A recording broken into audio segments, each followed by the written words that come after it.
You can. Thank you. Public outreach, call to order public outreach committee meeting for Monday, September 29th, 2025 at 2 p.m. Roll call, please. Director Paul? Here. Director Lindor is absent, and Chair Edwards. Here. We do have a quorum with 2 committee members. All right, thank you. Any additions, corrections to the agenda? I'd like to see, Mike, if we can add an item talking about the CDO, how we're gonna roll that out at the end of this. Can we add that? Or That is something we cannot add because we'd have to renotice the meeting 72 hours. okay, thank you. Well, we won't talk about that one. Well, let's put it on the agenda for the next meeting. Well, It'll come up before then. it come up before then, I hope. All right. Next item, comments from the public. Do we have any publics, Sarah? We do not have any members of the public. We just have a staff person online. Okay, thank you. All right, Jim, AGM, we can go into action items. That's right. So first one is to consider the approval of the adoption of the minutes from April. That seems a long time ago. It does. And Is there any corrections to the minutes that were presented? none from me. Not for me. So I move that we accept the minutes. And I'll second that. And all in favor, say aye. Do we really have, can we do it that way? Roll call vote, please. Roll call, okay. Let's just okay. Director Paul. Okay, Director Paul? Yes. Chair Edwards. Yes, Minutes are adopted 2-0. okay. All right, the next item is status of public outreach projects. And I think, Phil, you're going to have a PowerPoint. Is that correct? I am. You know, I'm gonna grab a glass of water. I'll be right back. All right. Sarah, you can cue that up. I am.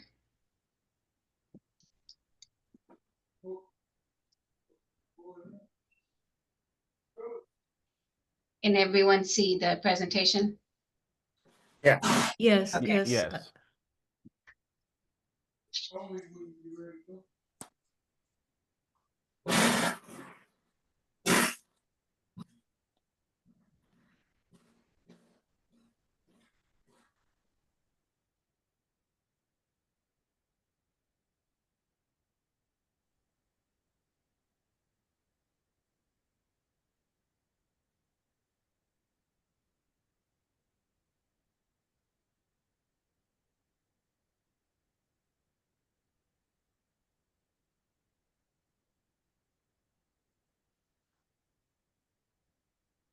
If you want, I'll just start rolling.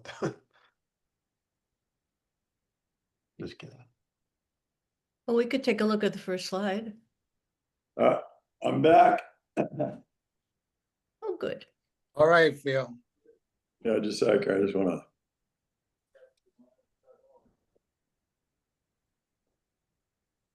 Okay, let's get started. Well, it has been a while since I guess May 1st. So the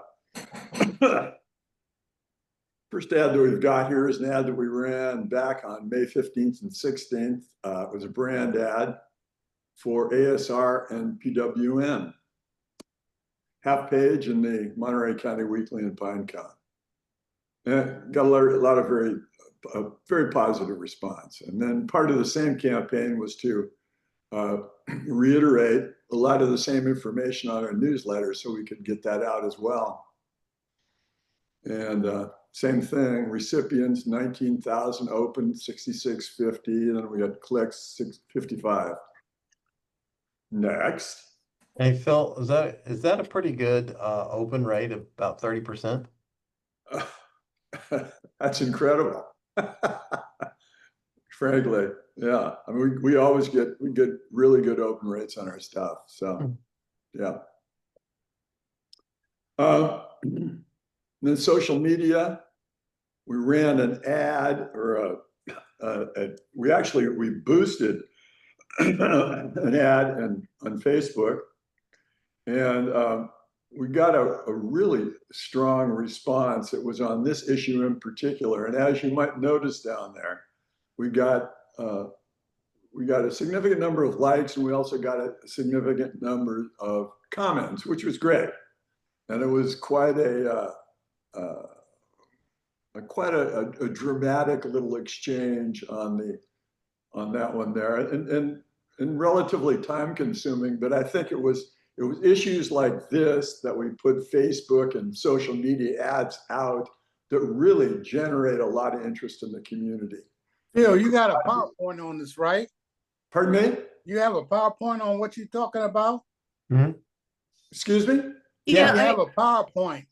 you can't see it, Alvin? I'm No, looking at it. I can't see it. It's on the PowerPoint right now. I'm looking at it. Well, I don't have it up on my screen. Oh, Did you see? Does everybody else see it? Yeah. I can see it. Huh. Okay. Did you see the previous one, Alvin? Yeah, I seen the print, and then it moved. Try it. I don't know if your Okay, I computer got it now. works. I You got got it. it? Can I you got see it. it? I got it. Yeah. Okay. Well, there you go. So there was a lot of interest there, and a lot of interest in the ASR, and a lot of misunderstandings, that needed to be straightened out. So, but a good example of, something we do that generates interest and conversation and requires time in order to, really handle that adequately. Phil? Yeah. So these questions, so who, I assume it's our staff that fields the questions from the public? Well, it was actually it was me. I mean, I was going back and forth. I was getting some information from Dave, and a lot of it was information that I was familiar with enough to be able to sort of handle the exchanges there. Uh-huh. But, as Karen, as you may have discussed with Dave, and I certainly have, and that is if we're going to get more involved in, stimulating conversations like this in social media, we're going to have to have the people to cover it, and Uh-huh. some of the suggestions have been, for instance, yourself, Karen. I mean, you're very, very knowledgeable on these issues, and it might be useful for you to get engaged as well. Is that something that you have any interest in doing? Absolutely. I just think Okay. that if board members are going to get on social media or write letters to the editor, Right. we just need to have legal advice from counsel Sure. about what board members can do and what to avoid creating problems. Correct. Thinking prejudgment of decisions and that sort of thing. That's Yeah. exactly right. I would caution, absent policy, for you to be speaking on behalf of the district. You can certainly share information, but once you open that discourse, it becomes very problematic. So I'd just caution, and we'd have to take that on a case-by-case basis. But she could certainly link to public information from our website, stuff of that nature. Correct. Yes, you can help broadcast the information, but opening up into discourse would be another issue. Okay. Uh-huh. All right. Michael? Writing a opinion column or something that occasionally that should be all right, right? I mean, we could review it. Council could review it before we send it out if necessary. We can talk about that. Again, writing an opinion column on behalf of the district of what the district's doing, that could very much open up to Brown Act issues, and could also prejudice or show bias if a decision comes before us that touches on or near those topics that you write on. So if you want to do that, I would highly recommend we work very closely on whether you should, and then if you do, what it ends up saying. Okay, all right. Well, Karen, you did that with the other PG paper, right? I remember your little articles. Right. You know, I wrote a column for a while for the PG paper. Yeah, Yes, you're right. And I remember it was on water. Yes. but the biggest thing I did for that was to collect the comments of residents about on the water issues. I chose quotes from their comments Uh-huh. that they sent. So there are many letters, and I forget what the source was, whether it was the paper or the next door. It was the Uh, paper. I remember you wrote it in that paper.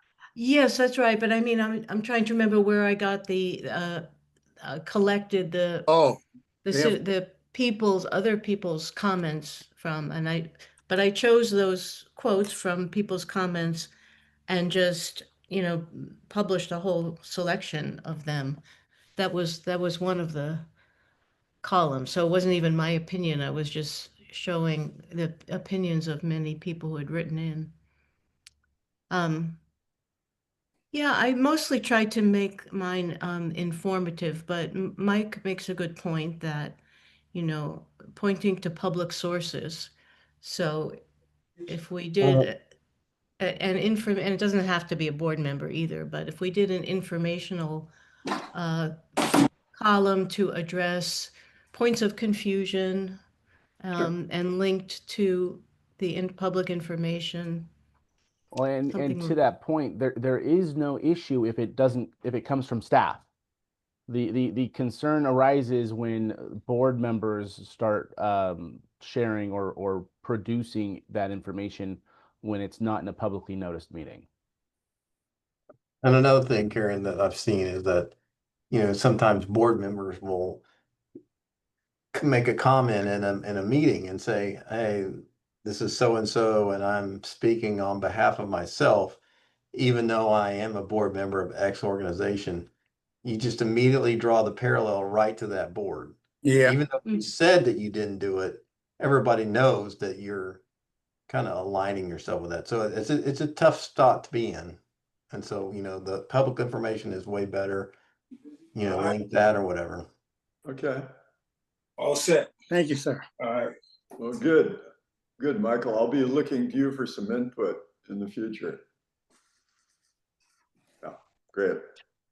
Let's move on here. This is the Summer Splash campaign. Enormous amount of work, which it paid off to some significant degree. We had 478 entries this year, which was 48 over the previous year, and learned a lot of things in the process this year that I think could probably help us in the future. So, but I think this year was it was a significant improvement over last, which is terrific.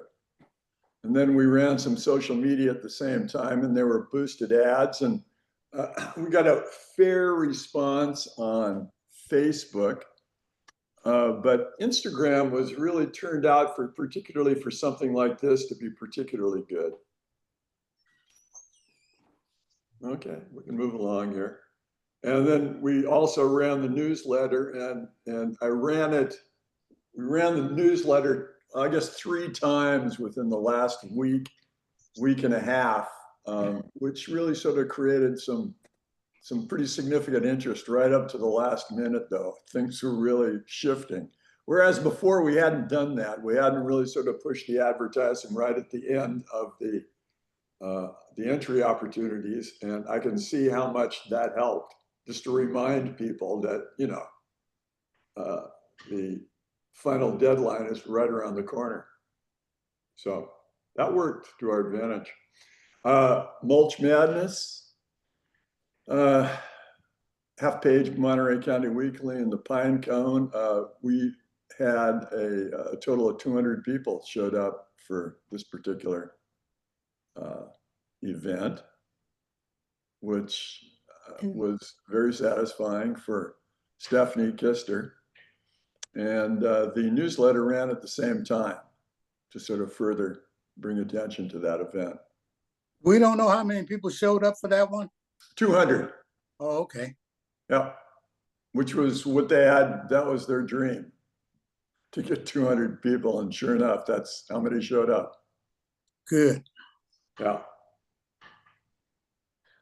I wonder, how yeah. do we assess, you know, what level of response we consider good? So for example, to go back to the summer splash, that game Yeah. was 400 something, which seems pretty, but I don't know how do you and maybe Alvin, Mike also have opinions? You know, is that a sufficient response to say, yes, we should continue this program? Or should we, you know, where should we set our sights? What would be a good level of participation? How do we judge that? Well, I couldn't tell you, but 200 people is No, quite. summer splash is what Karen's referring Oh, to. okay, okay. Yeah. Well, for either one, Oh, okay. yeah. What's a good level of participation? How do we, because resources go into it, and I just That- don't know what does success look like? What level of participation? Well, I couldn't tell you myself, but Stephanie probably could tell us. That's something we could, you know, talk to her about, because she have to talk to Cal-Am, because we're partnered with them in both of those efforts that we do. So Well, and Phil just pointed out that the participation in the summer splash was what, more than 10% more than Yeah. last year. So that's Correct. one indicator. Yeah. All right, well, just a question. We may not have an answer right now, but Well, I guess the question is, Karen, the bottom line is, particularly for something like is it worth the investment? Because the summer splash in particular is a expensive undertaking, and I'm not entirely sure specifically what the objective is there. I guess to get information out about water, you know, and some information about the, you know, certainly it brings attention to the water district, but it's also bringing a lot of attention to Cal-Am at the same time, because they're a co-sponsoring the event. right. So, you know, I mean, it's worthwhile giving some consideration to. I mean, it's a good return on it, and I think people get pretty excited about it at that time of the year. But does it really speak to, you know, our objectives, our public outreach objectives? That's a great point. You know, I think the Mulch Madness is another story, you know, because it's much less expensive, and you know, I don't think I'm not sure what the costs are for the water district, but I'm sure it's significantly less than Summer Splash. So I think it's a worthwhile question to ask, though. And Mulch Madness was that held in Salinas or on the peninsula? No, it's Marina. Okay. Yeah, that's where they get the mulch from. Okay. Yeah. Mm-hmm. yeah, if that's inexpensive, I mean, just putting the word out about mulch, even for all the people that don't go pick it up, you know, they're reminded about it. And right. So if it's inexpensive, that's probably, you know. That's a easy. 38% return rate, or just an open rate. And to me, that's a win, even though you only got 40 clicks, but you only got 200 people. At least they're seeing it. And if they wanted to get the mulch, there's the information. So a lot of it is just like, hey, you're just providing the information. Whether they act on it, you know, that's a totally different animal. Yeah. So I'm encouraged by every time we send an email that you're getting these high open rates. Yeah. That to me is encouraging. Yeah. It is. Absolutely agree. So it's certainly reminding folks out there that we're around, we're doing something good for the community. You know, it's a feel good thing. So. No, but I think Mike, just now, you were talking about the newsletter, right? Yeah. Yeah. That's what I mean, yeah. So, And I think you got to kind of know your niche, right?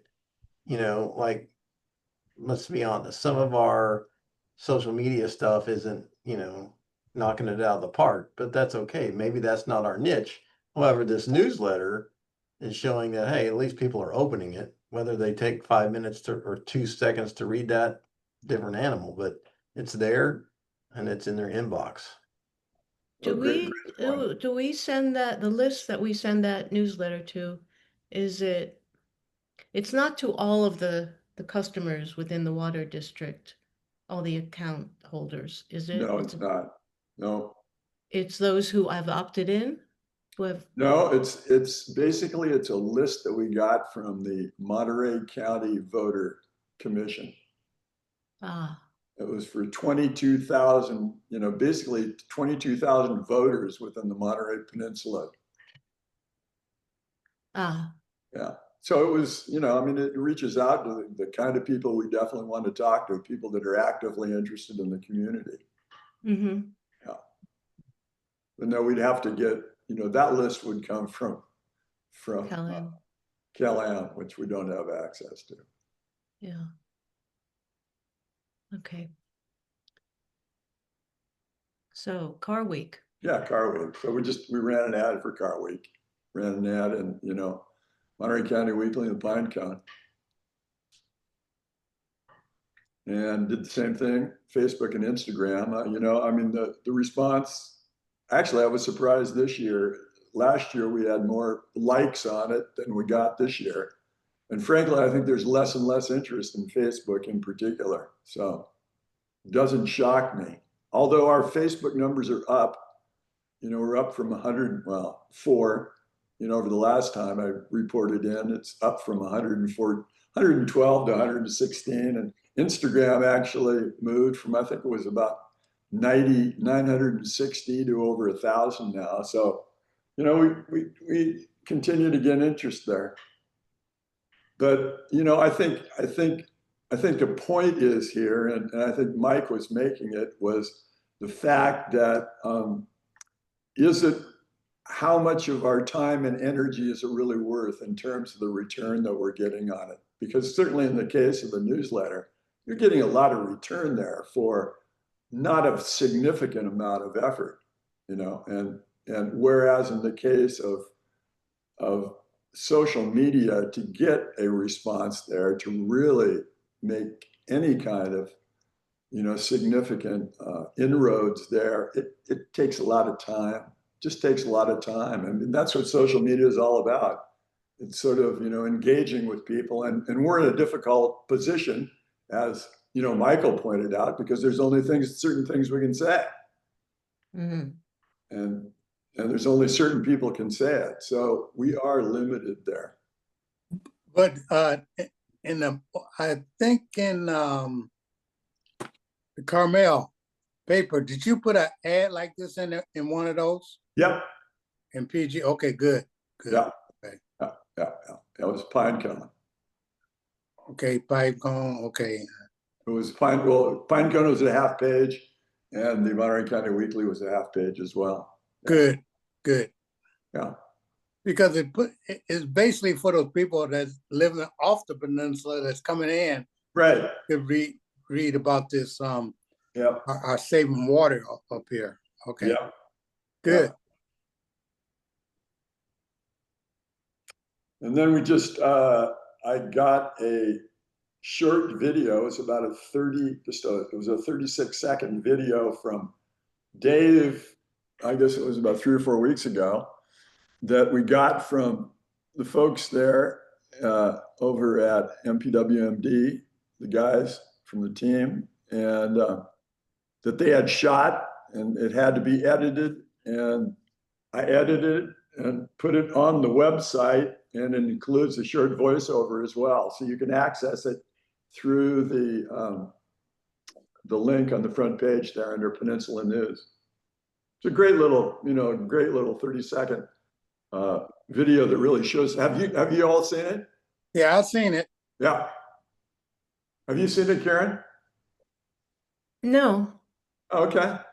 Check it out. I mean, it's a I great will. little video. It really, it Yeah. shows the whole process from a fish being captured to being released. So it's, Oh, Mhm. you know, great.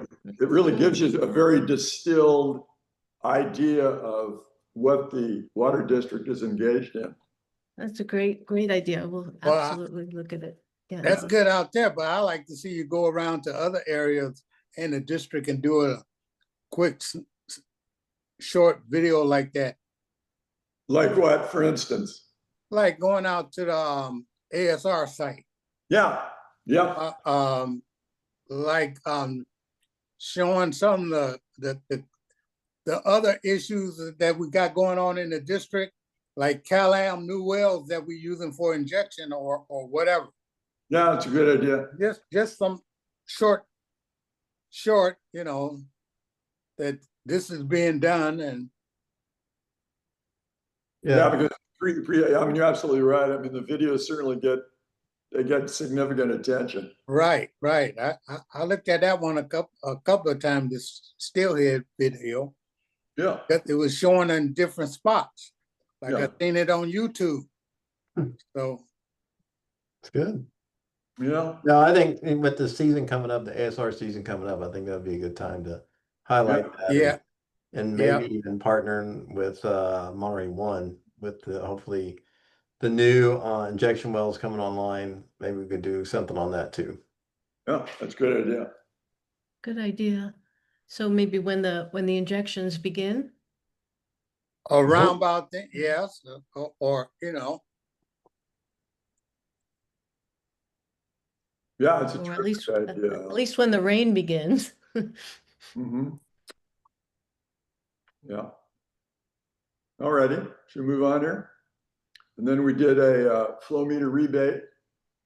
Just ran that a couple weeks ago. Yeah, saw that. Yeah. And I didn't realize till I saw it actually that we were promoting that. Yeah. And this is the ad that just went out in collaboration with the folks over at Pure Water Monterey for the open house on the 4th. And within 24 hours, we moved the needle, 100 reservations. So it really helped out. I think they had a total about, I think they had 10 reservations before we ran our ad, our newsletter. Phil, did they reach out and ask you to send that again or no? They haven't, but I think it might be a good idea. I mean, we could send it out at any time, Mike. I'll touch base with them today and see if they Why don't want you do us that? Because we could pop it out tomorrow. So there are still some spaces available then? There are, it's about 50 spaces available, yeah. Okay. I feel my throat getting dry already. They're wanting me But to you're- come out and help give those tours, so. Okay. Well, great. So you'll let me know on that, Mike? Yeah. Okay, because we can turn around real quick. Then here's what's coming up. I know there's been some conversation about sort of limitations in terms of our outreach on publicity, over the last 3 months. And I think one of the significant reasons for that was the fact that the Water District chose not to put any sort of information out there insofar as the CPUC hearings was concerned. We decided, essentially to sort of let that be and let the media take care of it. And I know Dave was concerned because of the impact that it might potentially have on his efforts to on what he was working with the state board. So anyhow, so we're back at it again. Dave, yeah, I can understand the concern, but unfortunately what ended up happening, relying entirely on the press. And, we have two very good local reporters whose stories are often quite good on water issues, correct. but they, in the case of the CPUC decision, what was actually decided came out very unclear It did. to, I mean, maybe the fault of the headline writers. I know that um, often the person who writes the headline is not the same as the writer of the article, and the person who writes the headline can get it completely wrong, often does. I've seen that many times. Um, I've talked to Dennis Taylor about it, actually. Um, but you know, it ended up, the headlines at least, and some of the articles ended up leaving the public with the impression that it was a decision on the desal, which it wasn't. So I think there's a lesson to be learned there, that we can't proceed with caution with leaving it to the press when an important development like that. We think. Totally agree. Yeah. Well, I agree with you, Karen, because I believe in being upfront with the public and giving them as much information as they need, because I don't want them to go back and say, well, I didn't hear that. You didn't tell me. It make us look a little sneaky. And I don't want to put the public through that. We need to be upfront with them as much as possible. Right. And I've always appreciated you remind us of that regularly. Yeah. And people, there are some people who really do want to know, are curious, are wondering what progress is being made. Right. I think, I mean, one of the things that we tout, and I know one thing that George has been very interested in, and that is sort of the transparency angle, how we're being perceived in that regard. Right. And if we don't get that information out there, then a lot of assumptions are made, and and it's far less than, and if you look at Cal-Am on the other hand, I mean, I mean, they could afford to be a lot less transparent, because the information they get out is, there's a lot of misinformation out there, and that is, as I think Karen was pointing out there, another issue that needs to be dealt with as well. And they do say, misinform the public, then we need to be there to straighten it out, Absolutely. not in a reactive way, but certainly in an informative way. And that's what I'm suggesting here, is that just some very simple things that I recommended, directions that I recommend we move in, and I think both Mike and Dave have been, very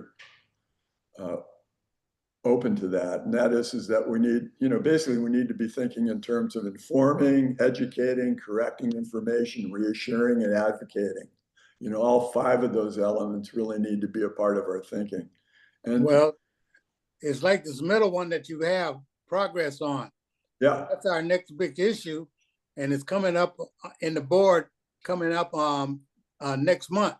Yeah. So we need to put out as much as we can put out on that. Right. So, but just get it out there, because when it happens, I don't want people thinking that we didn't talk to nobody. Right. We went behind the people back to do this. I want to put out there that we talked to everybody and who we talked to. Sure. So. Yeah, and a little bit of this is nuance too, right? And we definitely understand that we need to show the progress. We get that. But some of these kind of things, is it, the horse before the cart or the cart after the horse kind of thing? You want to I be hear you, Mike. I hear you. careful. When we see there's an issue or development that we need for the public to know the facts as we see them, I think we could put a fact sheet on the website, a frequently asked question thing on the website, attach a link in the newsletter, or a summary of it in the newsletter, saying if maybe just like a headline or summary in the newsletter with a link to the for more, link to the website. And Phil, you probably have more ideas, but to be ready with, so that when Cal-Am puts out its narrative, we're ready with our narrative and to get it to people, so they're not the only voice. I agree. Yeah. Well, as you See there, I've got a list of 5 areas that we're going to be pursuing. One is that we've decided is that we're going to be doing a bi-monthly newsletter and making an intent, specifically one that's scheduled, what I call sort of the progress newsletter, which would cover, the progress, whatever progress the water district is making, and then, short pieces, maybe a paragraph or 2 on those progress. For instance, the one that we're going to send out this month is Pure Water Monterey will now deliver 60% of the peninsula's water. Bingo. So people can get that information in little sound bites here, but this is critical information that they need to know. And then the second one here is MPWMD files with state to lift the CDO and housing moratorium. Now, as you pointed out, Karen, that's going to be happening within the next 30 days. So we're going to address that as well, and another short soundbite. And then the CPU decision on water supply and demand unclear on desal. How was it unclear on desal? Just a real short little piece that we can get out that keeps people notified. We give them too much information, they're not going to read it. But if we give them sound bites or just little short pieces that, specifically focus in on those things that I think people are most interested in, and I think we can really benefit. So the thinking is that we do that once a month, a newsletter just like this. And then Excellent. later, Excellent. I see you have a link. I just realized, I didn't realize right away that you have a link under each soundbite. Each one of them would have a link. Yeah. Yeah. And then the thinking is that 2 weeks later, we do one on whatever the hot topic is, in a given month. Good. Dave or Mike or somebody else could sort of expand on that. There'll be plenty of topics, trust me. Yeah. We know. Good. I do have a question about terminology. We know what CDO is, but how much of the public knows what CDO is? Do they think of it more as the moratorium on new connections, or, I mean, what do people know what we're referring to? Well, Say good CDO? question. I think they're probably more familiar with the housing moratorium because that's how it affects them. Yeah. Yeah, or setting of new meters, and that kind of relates to construction. Yeah, only unless you're a water nerd, you know what a CDO means. And I don't mean that in a negative way. I'm just saying you're in the weeds pretty far to know what that means. Well, I think somewhere in the article it needs to be spelled out. So Yeah, absolutely. cease and desist order spelled out. I think. Yeah, and Phil, this is just still a draft. Yeah, It hasn't gone out yet. He was just showing you what something's going to look like. Exactly. Well, I like that. I like we need to keep the people up on all this. So yeah, I like that. So that's the whole idea there, Alvin, that, this allows us something specifically like this allows us the opportunity to inform and educate and correct misinformation right there. It's not really a big advocacy piece, but it definitely gets the information out there that I think people are interested in. Excellent. Really excellent. And it won't be confrontational. This is just, we're not being combative. This is just, I support that approach 100%. There's no need to be combative. Let's just give people real, reliable information about these issues. Yeah. Sarah? We put in our strategic planning how we want to be the trusted, reliable source of information. So let's just stick to that. That's it. We can do our advocacy, before the State Water Board, before the PUC, the Coastal Commission, whatever. We do advocacy, but when we're informing the public, different tone. Yeah, and I think there's different ways to do advocacy too. I mean, you can advocate in a certain way that still has that tone, Karen. I agree. The sort way of the lawyers say, let the facts speak. There you go. Exactly. Thank you, Sarah. I think we lost our screen there. Oh, I thought that was the last slide. No, there's a couple other things I just wanted to go over there on that last page.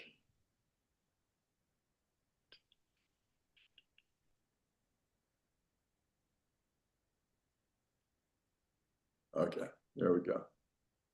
Yeah, so then we got, obviously, in the case of the publicity, the thinking there is, Alvin, and I'm sure this will make you happy, and that is that we just want to make sure that we're on it, that when there's an opportunity to get a press release out there that allows us the chance to clarify an issue or add some information that we're uniquely positioned to add, that we're doing that we're on it.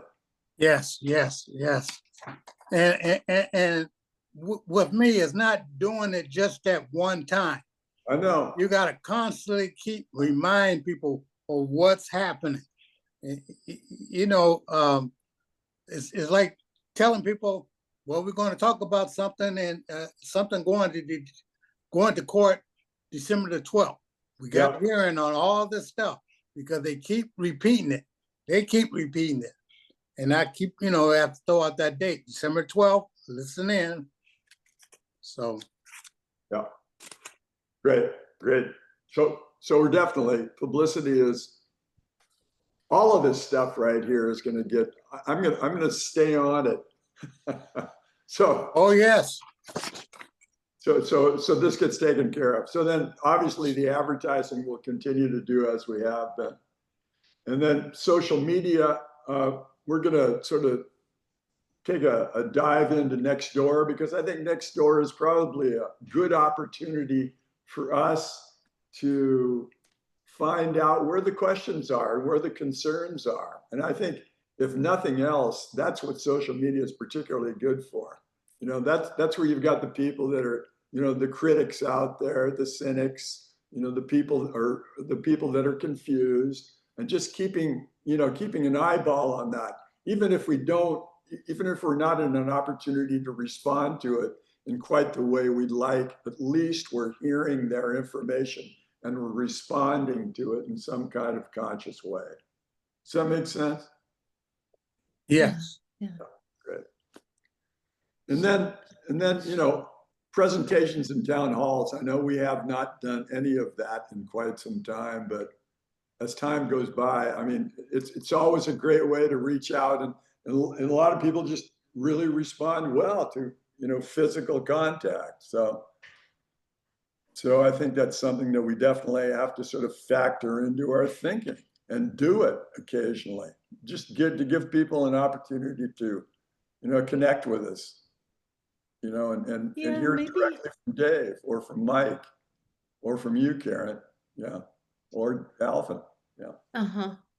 Yeah, maybe early next year. I mean, it really depends on when the most important events happen, right? In response to important developments. Of course, the expansion is one, lifting the CDO will be one. Just, when the percentage of the water is, reaches a certain level, the water that comes from the recycled water, that's newsworthy. Yeah. And there will be other developments. So yeah, when there are important developments, would be maybe, periodic updates, invite people just to have an update on what's happening with our water in person. Yeah. But I think the key thing here, and what I've been reminded of, and that is the key thing here, is just to keep our eyes and ears open so we don't miss anything. We don't miss anything. If we choose not to respond to it, that's one thing. But to miss something, and I mean, for me in the communication business, it's really kind of a painful moment, because you hear something that you really should have responded to, and I agree with you. Missed opportunity. What can you say? Right. I agree 100% with you, because you got to be repetition, and you just can't stop. Money is the issue, but some things you just need to respond to. And to your point, Alvin, a lot of times you can do everything in your power and you will never change somebody's mind. Right, of course. That's true. I understand that too, because we got some stuck that we need that desal project no matter what. So I hear you. That's just the way it is. That's okay. Yep. But it amazes me, Mike. I mean, when I talk to people out in the community, and it's like their entire perspective is hinged on a misunderstanding, on a basic misunderstanding about what's really going on. And you flip that switch, you find what that switch is, that thing, that misunderstanding they have changes everything. You win them over. Well, I think that's what Karen is saying. You come to be the authentic voice, yeah. And transparent. And I think, that can change that narrative. Yeah. And I don't think we're out to do any wrong. We're just going to be that constant, authentic voice. You got it. Constant, authentic voice. I like that. And that, we speak the truth. We don't misrepresent anything. We Right. When we present facts that we know are correct. And we can't prevent other people from misrepresenting, but we can give the straight story. Yeah. All right, Phil, is that it for this? That's it. Okay. Well, if this is excellent, Great. I think this will help a lot to do as much of these things as we can.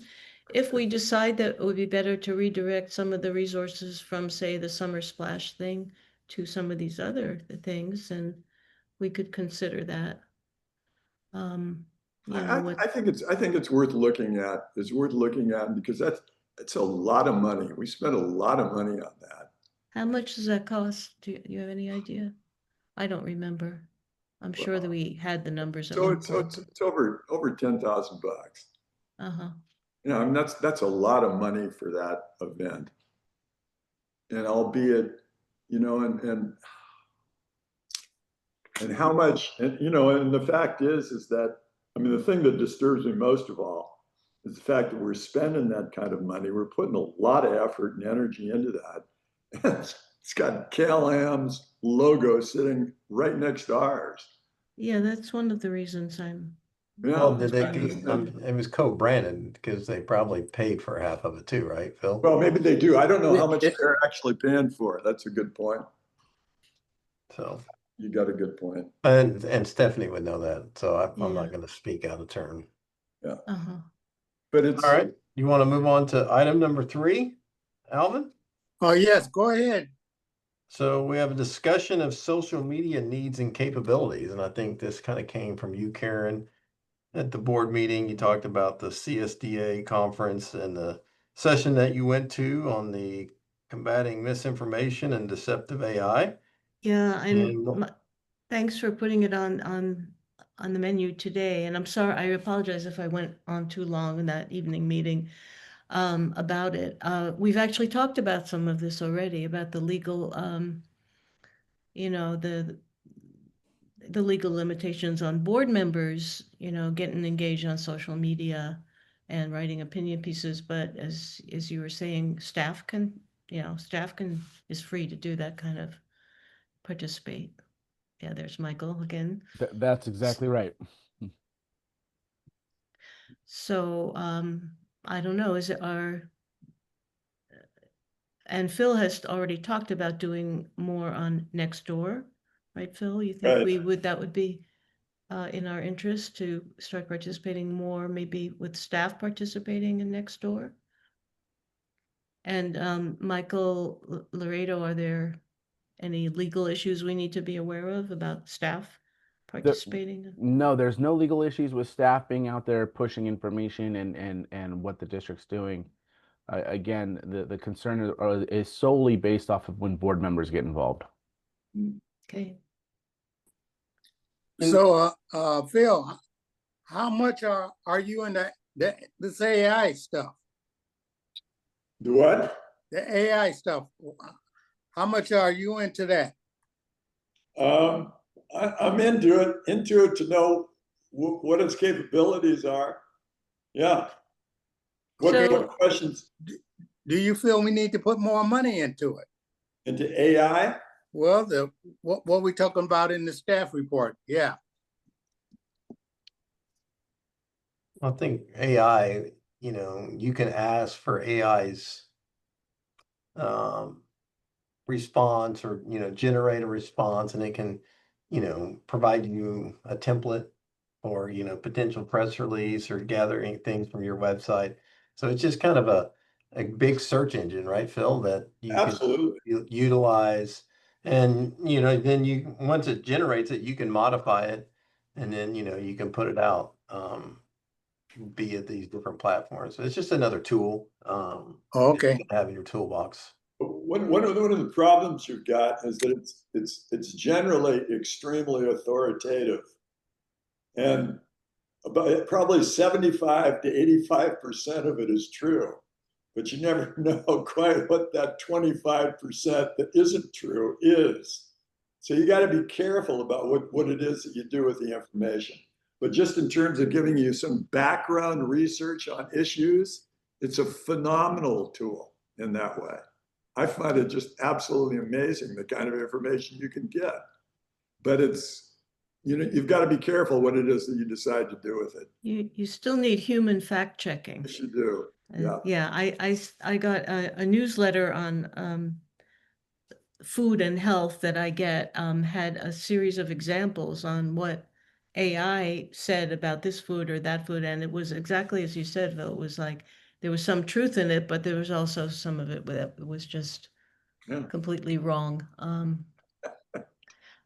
So after I saw the agenda for this meeting, I managed to talk to Phil for the rest of you on this call about those questions, and I didn't know, you know, that Phil had already worked on preparing the additional kinds of outreach that he was just explaining to us. So, I mean, in a way that that addresses, you know, part of what I was looking for after watching that that session at the CSDA conference.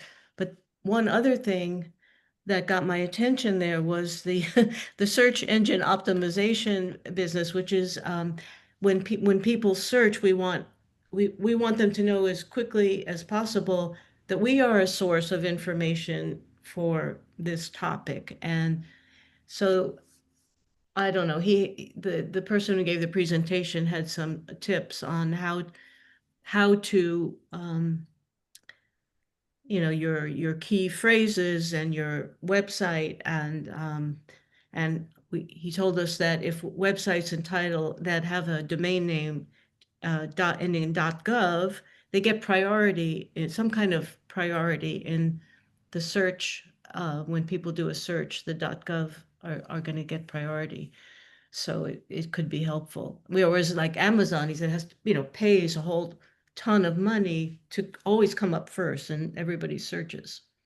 So even if you do, I know if I do a search for a particular item, and I say a particular item I'm looking for, and Costco, guess what comes up first? Amazon still comes up first. And that's because they pay a ton of money. But .gov is a free way to prioritize your source, our source. So that's one of the things he explained. So, but then when I talked to you, Phil, you explained to me that this search engine optimization algorithm business is already changing because of AI, Radically. and maybe it's not relevant anymore. Well, it's not that it's not relevant. It's just not as relevant as it once was. Mm-hmm. Because generally, I mean, in the case of SEO, you're dealing with algorithms, and you're dealing with keywords that you're using in order to sort of extract attention. But in the case of AI, and which is really pretty amazing, is that you have to be more conscious of what kind of information you actually put on your website, because anything on your website is fair game for AI. And it really, if for really clearly written and clearly articulated information on a given topic, it's very sensitive in that regard. It's constantly, I mean, it's part of its part of what it's designed to do is to extract the best possible information on certain topics. So somehow it has the ability to be able to determine that. So is that something we can take advantage of? So we put Well- a good fact sheet or, page on important issues? That doesn't hurt, but one way we could take advantage of it is to make sure that our content is up to date as it possibly can be. Right. And just really nails it on the head. And I think that there's I would say 50% of the content on our website has been picked up from, application at some point in the past. It could probably be rewritten in a way that was a little clearer than the way it is. That's something that, we can constantly be doing, but I think it's something to keep in mind, is that the content on our website is critical. It didn't used to be the case. You could overlook it and you could just go in and grab stuff through keyword searches, but not anymore.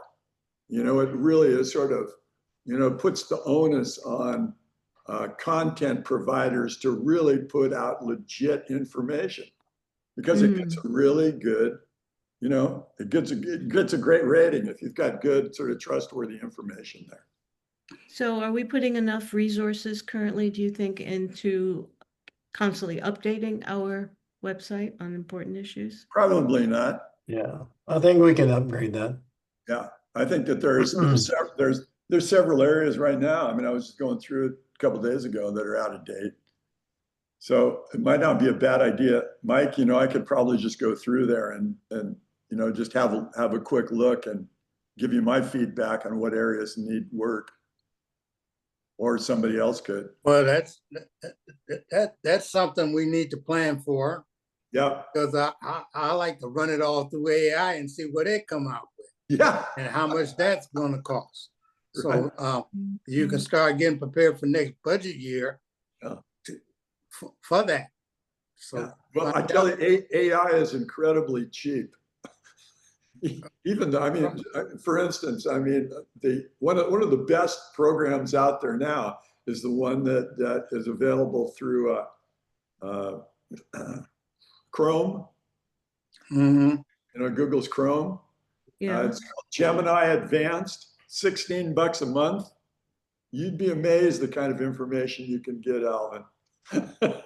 Okay, well, that's something we can look at in the future, Yeah. Yeah. and plan for it, like going into next budget year. So Yeah. Well, it's just, basically there, it just takes time. It takes somebody to sit down and to take the effort. It's kind of like social media. You really have to dedicate personnel, or you're always reviewing it and looking at it. So we'll talk about that, because there's some other stuff related to the website that we'll probably bring back up at some other time. Yeah. Just about refreshing and making it more useful. So Yeah. we can save that. I can make a note that maybe we can bring that up in the next meeting. Great. Okay. And Great. so I do want to say that, the website seems to me vastly improved Oh, yes. over what it used to be.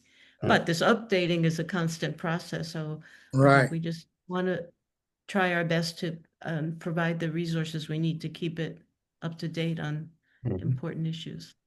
Absolutely. Okay. Everybody good with that one? Yeah. What's the next one? Next Item 4. item is review of the Pure Water Monterey expansion ribbon cutting events. Yeah. So I hope everybody got an invitation from the board, and looks like the opening video is going to start at 10:35 a.m. and there'll be a variety of speakers, and then they'll be closing it at about 11:15, and then we'll have lunch and tours after that. And so trying to work out any other details. They're still pretty busy pulling out all of the last minute preparations. We'll say that again on Saturday, Phil. Yes. They are going to do a public open house. Yeah. 200 spots available for a tour. And if you want to send that reminder out, just say limited space available, less than 50 seats. So that's a go ahead if you want to do that tomorrow. Yeah, yeah. And then they're going to have a staff appreciation lunch on Monday. So for those staff from the different agencies that worked on the project, they're going to have a hosted lunch out at the treatment plant on Monday. And so we're going to send 7 of the district employees out to that. Good. At the Great. treatment plant. Yeah. We're gonna do it. So some of those staff members will be able to take a tour as well. You mentioned some of a video, Mike. Opening video. Yeah, Can we get a copy of that to put on our website? sure. I'm Yeah, sure we'll be able to Please share get a that. copy of that, put on our website and YouTube or wherever we got, so it can go out more. Yeah. That's a great idea. Good idea, Alvin. Great. Yeah, I'm sure they'll be excited to share their video and just, generate more eyeballs. Well, I like to more see it. clicks. Since Pure Water Monterey has been really helpful in reusing existing infrastructure, or just be reusing. Right. Yeah, and we Infrastructure. can post that video on social media too. And also there'll be pictures of the different boards and things like that. So that'll be after, the ceremony itself. So our board will be able to go up and take a ribbon cutting picture as well. And some staff too will be Sure. included. Yeah. I mean, staff who actually worked on the project. It would be, Yes. wouldn't it be? It would be, yeah. That's great. All right. Mike, So- a question I got for you here, Mike. Do you have I'm sure they've generated a press release. I have not seen it. Could you send me a press release? Okay. Yeah. Because I just want to be as consistent with the way in which they're talking about things as possible. Yeah. Okay. When you Any send more? out a press release, do you sometimes get queries from reporters, Phil? Do I? Yeah, do they go to you or do they go to the district, go to Dave Stoll? Just to go, I mean, Dave's the big magnet. Yeah, okay, They okay, go directly to Dave. yeah. Yeah. All right. I send the stuff out, but they generally. So Alvin, the last item on the agenda is to discuss about the formation of a citizens group on water supply issues. And so I think this is, based on what's been in the strategic goals and objectives that were released in March of 2025. And it talks about increasing public engagement on how they can have a leadership role in water issues. And I think what we'd like to talk about is like how we can bring this back to the board at another time, maybe say the November timeframe, in a format that, I'm kind of cautious to use the word advisory panel, because I don't know if it's so much as an advisory group, or would it be more like a champions group? If we're educating these members of the public versus, hey, we're listening to the members of the public in an area that I think we're the experts versus just, people that are in the public. Does that make sense? I want their opinion, but we're the experts in this field. Yeah. And I think that, we probably have more knowledge. And I think what the goal of this panel would be is to take our knowledge and share it with everybody else. Is that kind of, Karen, how you were kind of seeing that at the strategic board level? I hadn't thought about it a lot, but I see your point totally about it's not really it's not really an advisory committee. It would be customers, or I would say citizens, except that you wouldn't necessarily have to be a customer. Basically, it's customers, members of the public. So we can come up with a name that reflects that idea, and all the rules and formats of the previous oversight committee. I mean, that was all structured that way for reasons that had to do with trying to avoid litigation. So we can start fresh Yeah. and say, okay, so what's the purpose? You know, one purpose, frankly, that what the Citizens Oversight Committee turned out to be, to some extent, is a pipeline for board members, to Sure. people who like George was on it, I was on it. It was a good way to start learning about what the district does. So, I mean, that could be one of the purposes of it.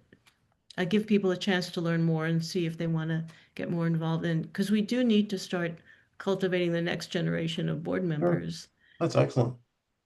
And so I think we should give thought to, okay, what the purposes of such a committee and what to call it.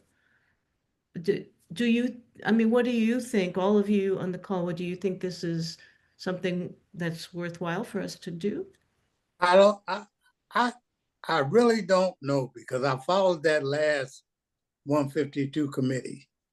And it seemed like, it come up with us against them on that committee. You had public water now people, then you had Cal-Am people on that committee, and how the money is being spent, and is a back and forth. So I'm hesitating now about having a committee like the 152 committee, because it's who the board members put on there. So that's my problem. I totally understand that, Alvin, that committee was, it was kind of stacked, right? I mean, Right. it was charged. That committee was charged from the get-go. But I think what Karen was just saying is that this could be like an ambassador type of, hey, this is educational, you're kind of learning about the district, potentially could be a pathway to be a board member, that kind of thing. And I think it's a totally different mindset as to the purpose versus, the one that was charged with 152. Okay. Yeah. Well, Yeah, and that's why I mentioned we wouldn't have to be, I mean, it was structured a certain way to say the, real estate and the anti-tax groups have seats on the board. I mean, we don't, these would not be a reason. The question is, are there good enough reasons for us, our own reasons, to do a committee that serves a purpose that's worth the time and effort that our staff would have to put into it? well, So, this comes back to me to one of those other issues that you put out during your report, a study session of this. I don't want to end up waiting to the workshop, to our planning session sometime in January, February, or March. If this coming on to the board in November or coming up, can we set up a study session or something on that issue? Mhm. Or push it to a later date? So that's something, Mike, you can talk, Yeah. talk to the GM about. So it just occurred to me that one of the kind of thing we could talk with a committee, a consumer representative committee would be when the board does a strategic planning workshop and comes out with its priorities, that could be presented to such, so they Oh. could see our priority goals and objectives. mhm. And actually those meetings are public, so they could be invited to come and attend. That might be interesting to some people. The strategic Well, just, planning. just a fresh perspective, I worked alongside the district for a long time, but I didn't really understand the depth and the breadth of what the district does, and I'm sure there's a lot of other community members don't know that either. If they just think that we're some type of permitting entity, okay, that's well and good, but there's a lot of other things that we do that have really made a lasting impact in this community, to get us to this point. So, once they understand what we do and how much we do, I think there could be a lot of opinions change Good as point. they start talking to their friends about the district. Yeah, it's a really good point. I think very few people know much about what the district, and it's so confusing because there's so many Yes. water agencies with different, purposes. It took me a long time to get straight which water agencies did what. All right. So I'm thinking I got what you were saying, Alvin. Mhm. Sounds like if we're gonna do some more on this, we may have to do just a little bit more homework. And to Karen's point of, hey, what is the right name? I think we can talk among staff to try to come up with something and then maybe bring that back. I would think right to the board maybe in November after we Yeah, and digest it. that sounds good. If you can do it in that amount of time. Yeah, it wouldn't be an oversight committee because it's not about making sure that the district is spending Right. ratepayer money responsibly, because we already do everything necessary to show the public how we're spending the money, and it's Mhm. already perfectly transparent, so that wouldn't be the purpose. Yeah. But to explaining letting people find out more about what we do and how we do it, and potentially attracting people who might be interested in leadership roles or professional roles. Phil, I think it kind of goes to what you're talking about a lot of times of like, are you inquisitive about, the district and, the information that we've put out via these progress reports or the newsletter. I think that could be a way to hook some people, Uh-huh. Yeah. if you're Because I don't. looking for, people, and maybe you don't limit it to 5 people. Maybe if you had a public forum, it could be 20 people. I don't know. Yeah, something like that, because I don't want the next committee to become us against them committee. You had your Callahan supporters and you had your district public water now supporters. So Sure. I It doesn't don't have to want be. that, because they start looking at numbers and then what's this for? They think they become board members. So so let's be careful. It's interesting, as you're talking there, Mike, I was thinking about it. And it's like, how could we become more focused on the things that we need to be focused on? Because one of the problems with the water district is it does, as you pointed out, so many different things. And some of those things the public just doesn't need to hear about. But there's a significant number of things that that it does need to hear about. And the more it hears about them, the more it's going to help us at every step of the way. So I'm wondering, how do we prioritize the things that need that really have a communications priority? You know what I mean? Mm-hmm. Does that make sense? Yeah. Well, I think just 2 or 3 right off the top of my head. Obviously, it's the water supply and what we've Right. done. Or of course, yeah, sure, yeah.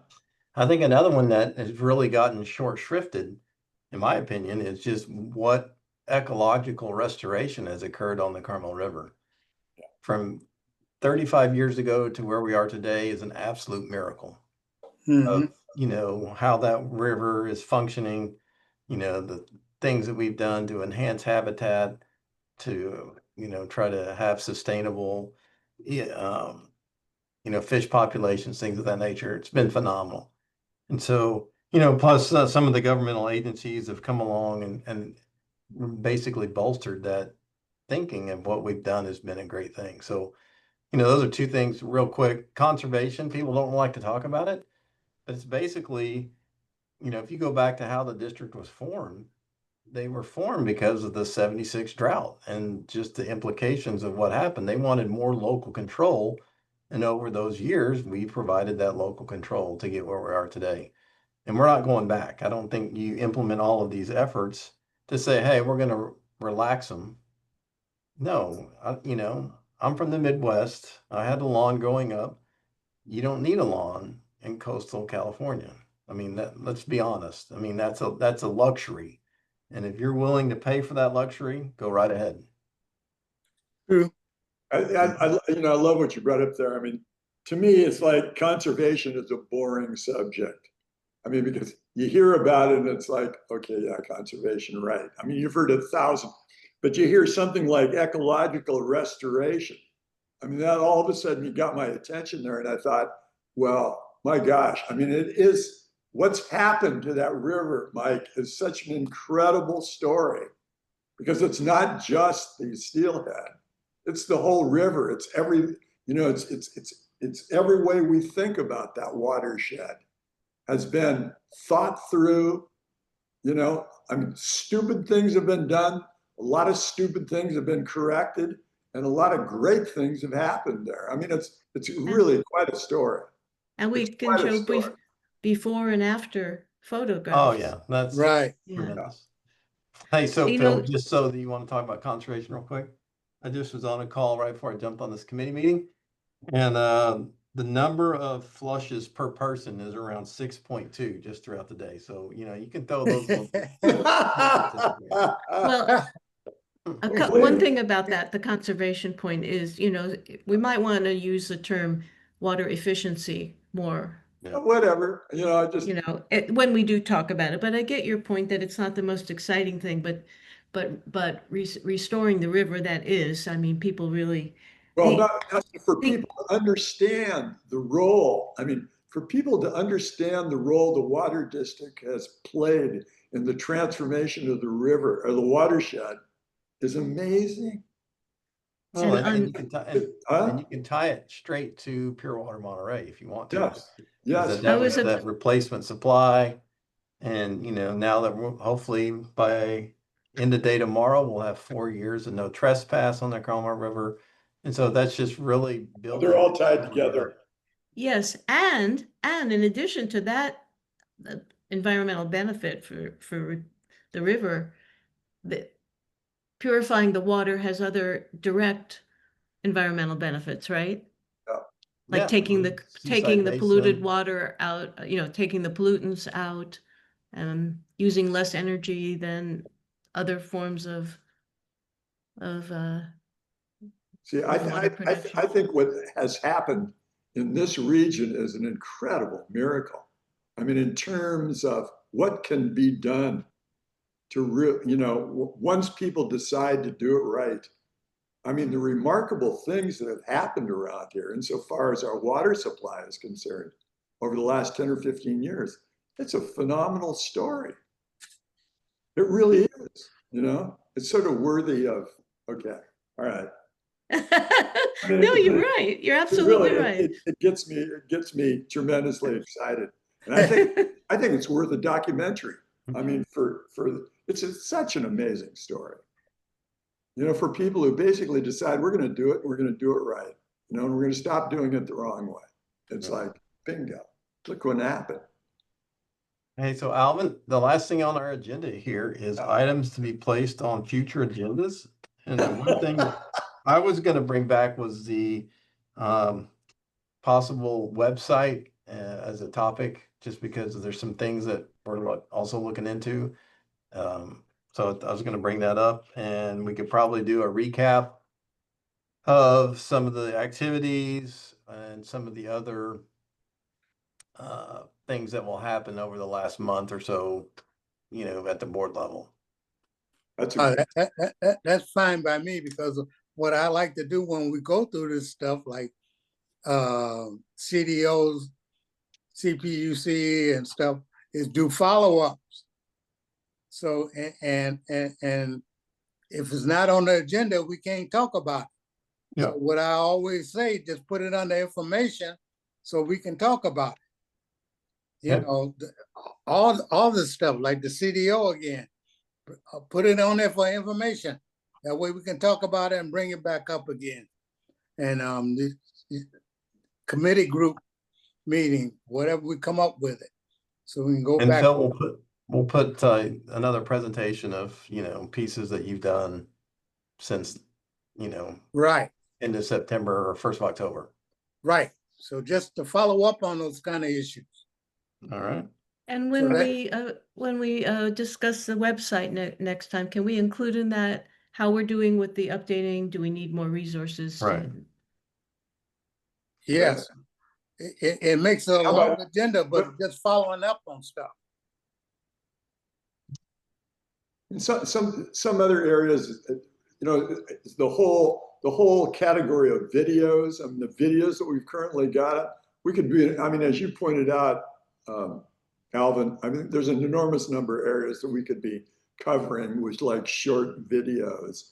I think that's something that we could definitely spend some time talking about. Well, and if we need more money in the budget, we just need to put more money in the budget because that's, Yeah. people look at that more than just reading. So, Yeah. Yeah, you're moving into the TikTok generation. Yeah, well, hey, yeah. So as to that, are we gonna, I'm picturing, people going on the tours after the ribbon cutting ceremony, and are we gonna have a photographer to take some pictures of that? Phil, you asked that. Did they ever take you up on the photographer? They are going to have a photographer and they're going to actually have a video shoot, a video team out there on the October 2nd, But not the 4th.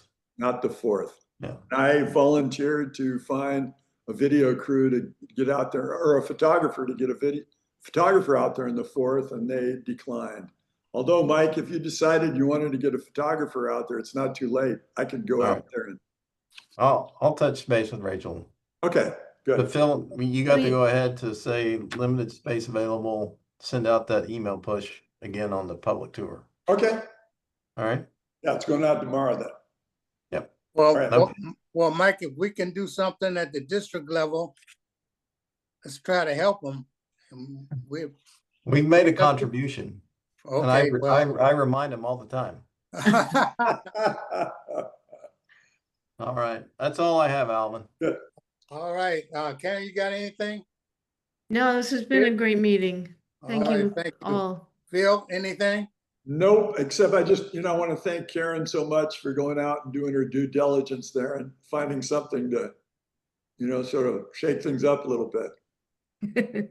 Okay, well, we can adjourn the meeting Yeah, and Thank thank you. you all. thank you all. See Okay. you Thursday. Bye. Bye-bye. Yep, see you again. Bye-bye.